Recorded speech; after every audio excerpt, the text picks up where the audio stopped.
Hello student, आज मैं आपको बताने वाला हूँ बीएसएससी एग्ज़ाम का तैयारी कराने वाला हूँ। बीएसएससी एग्ज़ाम में जो सेट प्रैक्टिस है मैं आपको इस वीडियो में सॉल्व करने वाला हूँ। तो इस वीडियो को शुरू से लास्ट तक देखें और अगर आप मेरे चैनल पर पहली बार आए तो सब्सक्राइब करते हैं, साथ ही साथ नोटिफिकेशन बेल जरूर प्रेस कर दें। तो चलिए स्टार्ट करते हैं।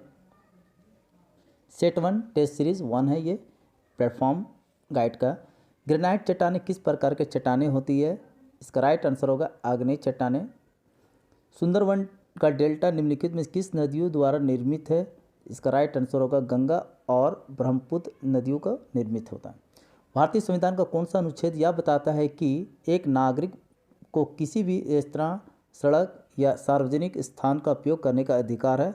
मतलब एक नागरिक को क्या क्या अधिकार है? रेस्टोरेंट में जाने का, सड़क या पब्लिक प्लेस पर जाने का, पर भी पब्लिक प्लेस पे जा भी सकता और उसका इस्तेमाल कर सकते हैं। तो कौन सा आर्टिकल है? इसका राइट आंसर होगा आर्टिकल 15 अनुच्छेद 15 का 2। निम्नलिखित में किन देशों का समूह से भूमध्य रेखा गुजरती है?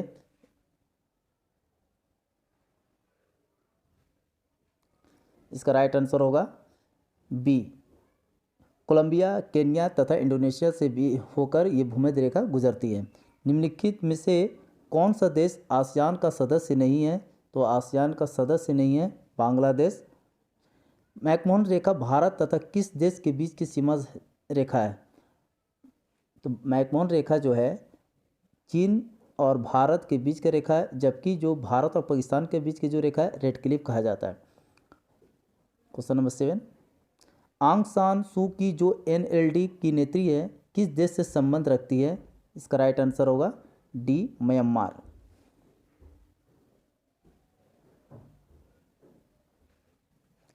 Question number 8,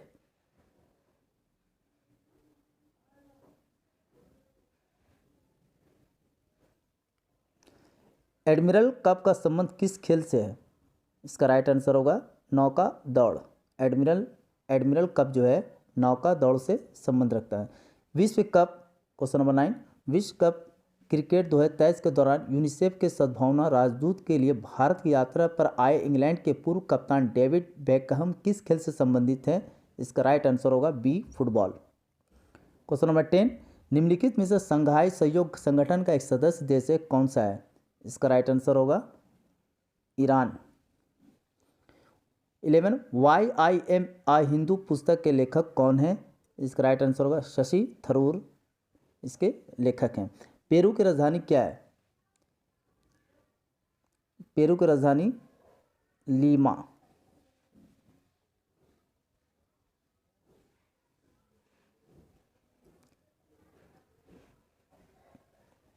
question number 13, Israel देश की मुद्रा क्या है?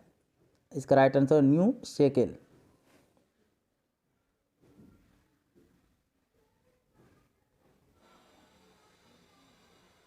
किस खिलाड़ी को प्रथम राजीव गांधी खेल रत्न पुरस्कार प्रदान किया गया? विश्वनाथन आनंद को। क्वेश्चन नंबर 15, भूमि के ऊपरी भाग में गहराई बढ़ने के साथ साथ तापमान में क्रमिक वृद्धि की दर लगभग कितना प्रति किलोमीटर होती है? इसका राइट आंसर होगा 35 डिग्री सेल्सियस प्रति किलोमीटर होती है। ठीक है, इसमें एक चीज़ याद रखेंगे आप, 32 डिग्री सेल्सियस अगर ज़मीन के गहराई में जाते हैं तो 1 डिग्री सेल्सियस टेम्परेचर बढ़ जाता है।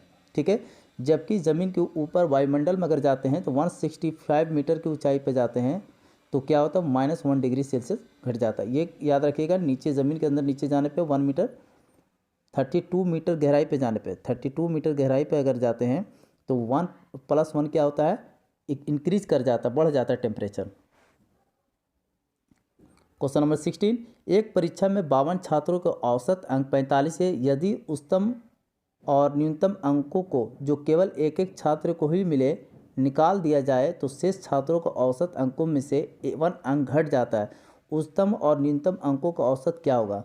इसमें आपको जो निकालना है, जो 2 छात्र जो निकल गए जिसका मार्क्स जो है हाईएस्ट आया और दूसरे का मार्क्स जो है न्यूनतम मिनिमम मार्क्स आया, इन दोनों का औसत निकालना। अगर ये ग्रुप से निकल जाते तो इसको अगर समझना है तो शॉर्ट ट्रिक के थ्रू अगर समझना है तो 52 छात्र हैं जिसका औसत जो है 45 है और इन दोनों में क्या होता है, 52 छात्रों में 2 छात्र जो है निकल जाते हैं, एक का मार्क्स मैक्सिमम है और दूसरे का नाम मार्क्स जो है मिनिमम है।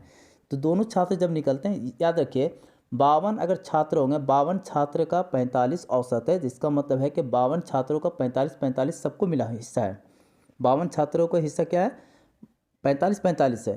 तो जब ये दोनों छात्र जब निकले तो अपना हिस्सा तो 45 ज़रूर लेकर निकले होंगे, मतलब 90 निकल गया बाहर, ठीक है। उसके बाद क्या होता है कि दो छात्र जब निकल जाते हैं तो ये जो औसत 45 है इस पर असर पड़ जाता है। ये होता क्या है कि 52 छात्र में दो छात्र निकल गए तो ये 50 हो गया। और उसके बाद जब ये दोनों छात्र निकल जाते हैं तो यहाँ पर क्या होता है, जब दोनों छात्र निकल गए बाहर, उसके बाद क्या होता है, इस पर असर पड़ता है क्या है कि 44 औसत हो जाता है। तो इसका मतलब ये हुआ कि 50 छात्रों का एक एक मार्क्स भी और लेकर निकले, अंक लेकर निकले हैं। मतलब 45 तो अपना हिस्सा दोनों लेकर निकले ही है, उसके बाद 50 छात्रों का एक एक मार्क्स भी लेकर निकले, तब ना ये 44 हो गया 45 से, इसलिए दोनों को ऐड करेंगे तो 144 हो जाएगा। दो छात्रों का औसत निकालना है तो 2 से डिवाइड करेंगे तो ये 70 आएगा। तो इसलिए इसका आंसर जो होगा 70 हुआ, ठीक है। इसका आंसर 70 हुआ है। ध्यान से इस पर एक बार रिपीट कर लीजिएगा, जब हम मैं बताया वहाँ पर ध्यान दीजिएगा। तो 52 छात्र है, 52 छात्रों का मार्क्स क्या है, औसत अंक 45 है। तो दो छात्र बाहर निकल गए, तो वो दो छात्र जब बाहर निकले तो 45 लेकर निकले, तो ये दोनों हो गए 90। और जैसे ही जब निकले दोनों बाहर तो 50 स्टूडेंट बचे। कितने स्टूडेंट बचे? 50। और उसके बाद औसत पे क्या फ़र्क पड़ गया? 44 हो गया। तो इसका मतलब यह है कि 50 का एक एक मार्क्स ये लेकर निकले, तो 50 नंबर ये ऐड करेंगे तो 144 हो जाएगा। और औसत निकालना तो 2 से डिवाइड कर देंगे तो 70 आ जाएगा।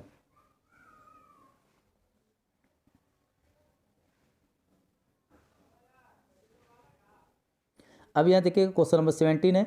एक वस्तु को 25% और 15% कर्मिक छूट के बाद 612 रुपये में बेचा जाता है, उस वस्तु का अंकित मूल्य क्या होगा? तो अब यहाँ पे ध्यान से सोचेंगे कि जब बट्टा वाला जब मैथ्स होता है, 25% छूट दिया गया, फिर 15% छूट दिया गया, तो इसका मतलब 15% जब छूट दिया गया होगा तभी तो 612 में बेचा जाता है। तो क्या होता है कि उस वस्तु का अंकित मूल्य क्या होगा? तो 612 में जब बेचा गया तो 15% छूट दिया गया, तो इसका मतलब ये 85% है अपने आप में। इसका अंकित मूल्य निकालना है तो क्या होगा? 100 से मल्टीप्लाई करेंगे। उसके बाद क्या कहता है, उससे पहले 15% से पहले क्या है? 25% फिर डिस्काउंट किया गया था।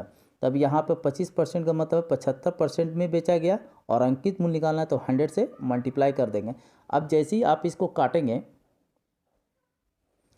तो 25 चौक 100 हो जाएगा, 25 या 75। और उसके बाद अगर इसको डिवाइड करते हैं, यहाँ 3 दूनी 6 और 3 चौके 12, ये कट गया। 20 पचे 100, 17 पचे 85, ये कट गया। अब 17 से इसको डिवाइड करेंगे, यहाँ पे 17 एकम 17, 3 7 दूनी 34, ये कट गया। अब यहाँ भी कट गया। जब 12 चौक 48, 48 दूनी 96, मतलब 960 आएगा इसका राइट आंसर। इसका आंसर कितना आएगा? 960। Question number 18, 9 whole 3/4। ये आपको सिंप्लीफिकेशन है, ये क्वेश्चन बदमाश टाइप का है, इसको सॉल्व करना है। इसको सॉल्व करने के लिए सबसे पहले आपका तरीका, उन्हें ज़्यादा सॉल्व करने पे ध्यान नहीं देंगे, इस पे ध्यान देना है अगर, तो सबसे पहले यहाँ पर कैलकुलेट करने की कोशिश करेंगे। जब इसको कैलकुलेट करेंगे 2 होल 1/2 है, मतलब 5/2 हो गया, प्लस 3/4। इसका मतलब हो गया यहाँ पर जब 2 4 कैल्शियम लेंगे तो क्या आएगा? नीचे आ जाएगा 4 आ जाएगा। तो यहाँ पर 2 दूनी 4 और 5 दूनी 10 हो जाएगा। और 4 दूनी 4 से कट जाएगी ये, तो यहाँ पर मतलब 13/4 आ जाएगा। इसकी जगह पे क्या आ गया आपका? 13/4। यहाँ पर आ गया 13/4 इसकी जगह पे। अब क्या करना है? 4 होल 1/3 को कैलकुलेट करना है इससे। तो 4 × 12 1 13, 13 माइनस 13/3 माइनस 13/4। अब इसको अगर कैलकुलेट करेंगे, इन दोनों को अगर कैलकुलेट करेंगे तो नीचे एलसीएम आ जाएगा 12 आ जाएगा। 3 चौक 12, 52। जब आप इसका आंसर आया 13/4, ठीक है। अब आपको करना है इन दोनों में कैलकुलेशन, 4 × 12, 12 1 13/3। जब इन दोनों को आप कैलकुलेट करेंगे तो यहाँ पर जो आंसर आएगा वो आपका आ जाएगा 13/12। इसका आंसर क्या आएगा? 13/12। जैसे देखिए ये 12 एलसीएम हो जाएगा, ठीक है। 3 चौक 12, 12 हो गया। अब ये आप कैलकुलेट करें, 3 चौक 13 चौक 52 माइनस 4 × 12, 13 × 39। अब जब ये कैलकुलेट करेंगे तो यहाँ पर आंसर आ जाएगा इसका जब घटाएंगे तो 13/12 आ जाएगा। ठीक है, अब यहाँ पे 13/12 आ गया। कहाँ तक में आया? यहाँ तक में आ गया आपको 13/12। इस तरह से धीरे धीरे आप कैलकुलेट कर सकते हैं। अब उसको 6 दूनी 12 और एक 13/6 है। तो यहाँ पे जब मल्टीप्लाई आप करेंगे, जब डिवाइड से मल्टीप्लाई करेंगे तो ये इधर वाला नंबर जो है 12/13 हो जाएगा।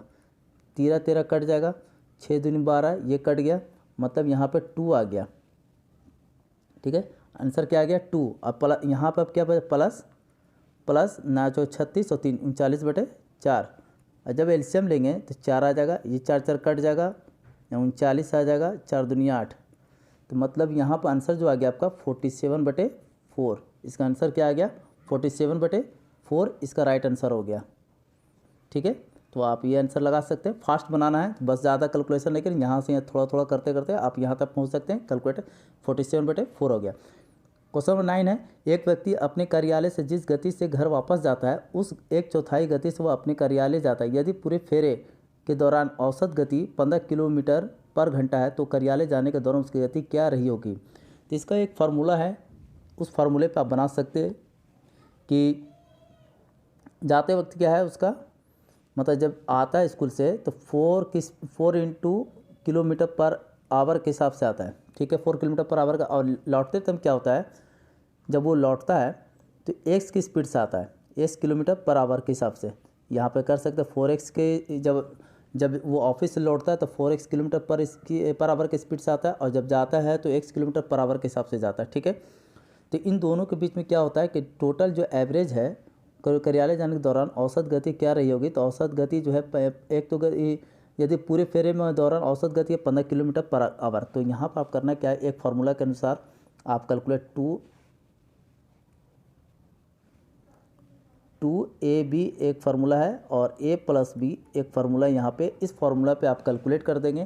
तो एक तो यहाँ पे 2 है, a का वैल्यू मान लेंगे कि जो गया उस वो फार्मूला मान लेंगे 4x, और b जो मान लेंगे x, जब ऑफिस से जब लौटता है वो 4x की स्पीड से और जब जाता है तो x की स्पीड से। अब यहाँ पर क्या करेंगे, a का वैल्यू फिर डाल देंगे 4x + x, जब मल्टीप्लाई करेंगे तो 8x² आ जाएगा। ठीक है, और नीचे क्या आ जाएगा 5x,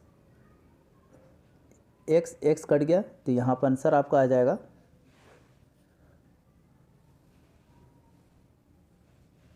8x/5 और इक्वल टू यहाँ पे 15 है, क्योंकि औसत जो है कितना दिया हुआ है 15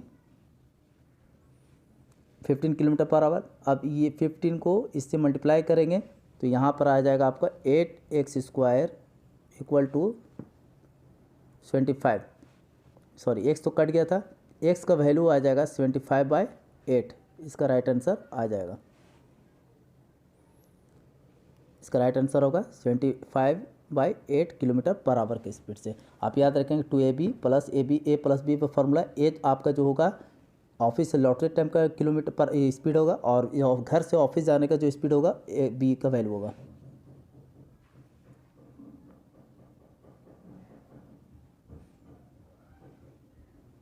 question number B, 5x + 1/3x equal to 4 है, तो 9x² + 1/2 25x²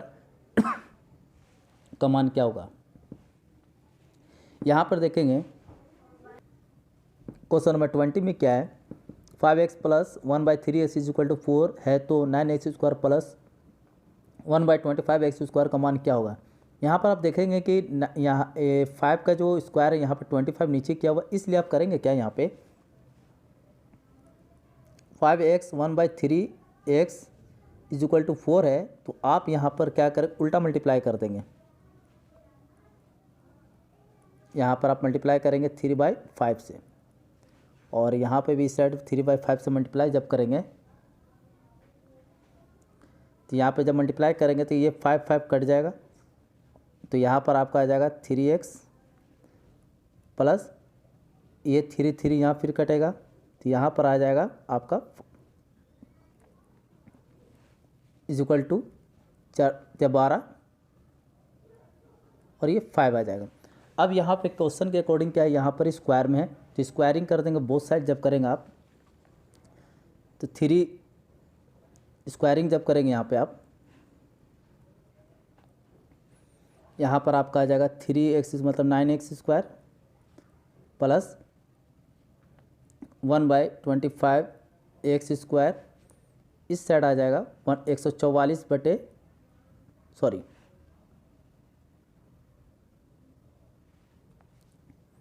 plus 2 into 3x और 1/5x इक्वल टू 144 बटे 25। ठीक है, आप कॉपी पर इस तरह से स्टेप बाय स्टेप लिखिए, क्योंकि देखिए यहाँ पर लैपटॉप से नहीं लिख रहे हैं, ये पेन से लिख रहे हैं, जो कम्प्लीटली लिखने में नहीं बनता, इसलिए राइटिंग इस डिफरेंट हो जाता है। यहाँ पर आप देखेंगे कि x जो है x का वैल्यू कट गया यहाँ पे। उसके बाद ये दोनों को मल्टीप्लाई करेंगे तो 6/5 आ जाएगा। और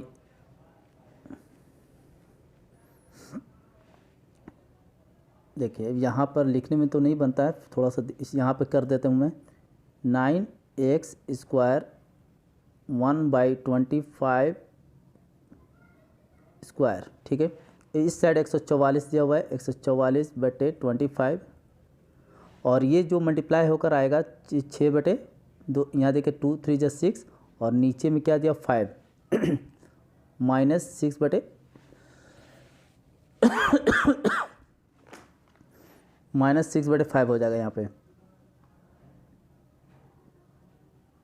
-6/5।